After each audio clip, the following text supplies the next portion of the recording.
Bratislava is the capital of Slovakia, located in mid-Europe on Danube River. We have very nice weather conditions, and for ages that was really like a paradise. Greater Manchester is what we call the northern capital of the UK. We tend to get quite a lot of rain because the clouds come in off the sea and hit the hills that surround Manchester. Extreme weather events, and particularly their impact on potential floods, is one of our climate change risks for the future. Boxing Day floods 2 years ago, where in the space of 24 hours we had several months' worth almost of rainfall. Bratislava faces these extreme changes of weather as all Europe. Heat waves, increasing number of periods of droughts. Those extreme high temperatures are really now starting in May, not in August.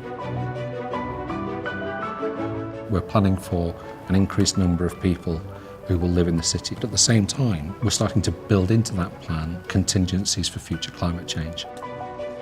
What was good enough in the past and maybe 10 years ago, it's not enough for the future.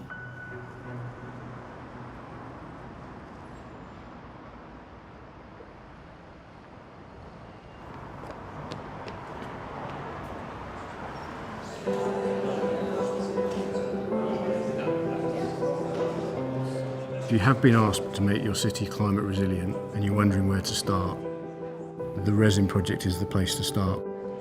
The RESIN project is an international project that consists of research partners as well as practitioners from different cities all over Europe.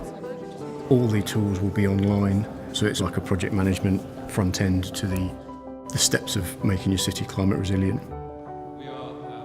I'm going to log on, I'm going to start an adaptation planning process, I'm going to put all my risks in, it's going to help me do my stakeholder engagement, and then eventually I'll have an action plan and I'll implement it, and it'll even tell me how I can monitor and make sure that I'm doing right. The RESIN tools are mostly aimed for people working in municipalities, but also practitioners working in different professions such as architects, the water management sector, city boroughs and city districts, so different levels of city administration. You don't have to reinvent the wheel.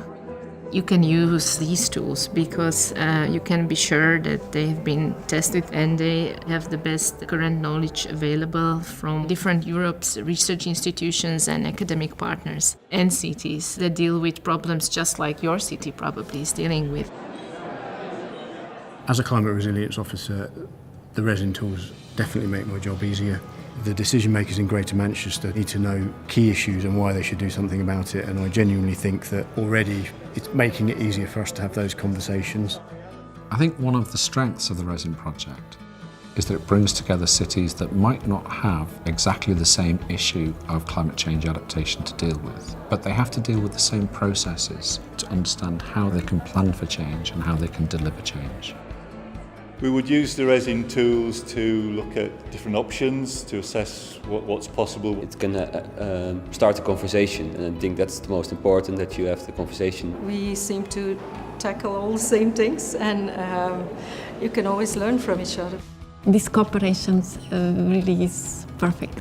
We are not here only for people of our cities, but maybe also somebody takes our ideas, and so. Every job within a local authority will be impacted by climate change in the future. Every decision that's made will need to take account of what the future climate change risks might be. I hope in 5 or 10 years' time we wouldn't have to be referring to these things as the RESIN tools. I would hope that the products that we're creating become second nature, that we would never see another piece of sealed surface or glass building and we see the flood water coming off it or people overheating and no green space outside, and we think, wouldn't it have been good if at that point where we built that and paid for that, we'd done this? If RESIN could have moved us along that road, then that would be an amazing achievement.